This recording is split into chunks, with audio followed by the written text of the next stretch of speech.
Pourquoi et comment booster sa mémoire en première année d'études de santé? Alors au lycée, on apprend très peu par cœur et les notions à retenir sont finalement assez peu nombreuses. En première année d'études de santé, le niveau d'exigence n'est plus le même. La quantité de noms, de formules, de mécanismes complexes à retenir est tout simplement phénoménale. Retenir vite et bien est indispensable pour réussir ces terribles QCM. Jusqu'à présent, vous utilisiez des moyens plus ou moins efficaces pour retenir. Répéter, lire, écrire, faire des fiches. Mais je vous propose de passer à la vitesse supérieure grâce à une méthode que j'ai utilisée dans tous les concours que j'ai passés et que je transmets à mes élèves. Cette méthode est bien sûr basée sur le fonctionnement du cerveau et de la mémoire. Je vous apprendrai par exemple à créer vos propres moyens mnémotechniques. Vous vous demandez pourquoi ne pas utiliser simplement des moyens mnémotechniques existants? Eh bien, comme dit le proverbe chinois, si tu donnes un poisson à un homme, il mangera un jour, si tu lui apprends à pêcher, il mangera toujours. Évidemment, certains moyens mnémotechniques bien connus peuvent être très utiles, mais nous sommes tous différents dans notre façon de retenir. En effet, chaque cerveau possède des millions de connexions entre des items différentes pour chacun d'entre nous. Elles lui viennent de son histoire personnelle, de ses apprentissages antérieurs, de sa sensibilité. Et ce sont ces connexions existantes que je vais vous apprendre à utiliser.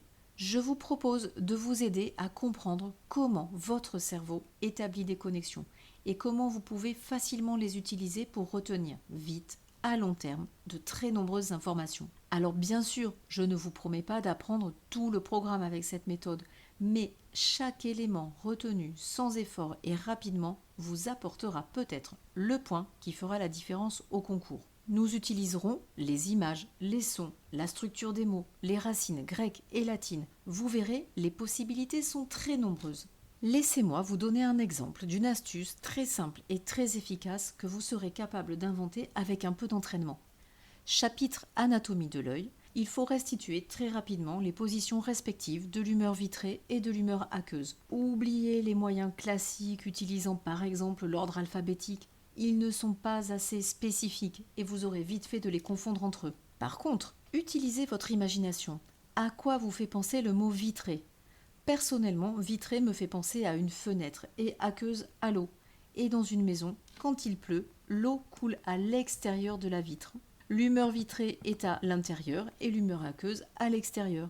C'est simple, efficace, aucun risque de confusion, je suis sûre que vous ne l'oublierez jamais. En 2 ou 3 séances, grâce à l'accompagnement personnalisé que je vous propose, vous découvrirez les talents cachés de votre mémoire. Vous apprendrez comment retenir bien plus facilement que vous ne le pensiez et gagnerez un temps précieux car dès le début des révisions, vous utiliserez la bonne méthode. Je vous donnerai aussi des conseils d'organisation pour la planification des révisions, indispensables pour retenir à long terme et ne pas se laisser déborder. Voilà, vous en savez un peu plus sur la formation que je propose. N'hésitez pas bien sûr à consulter mon site.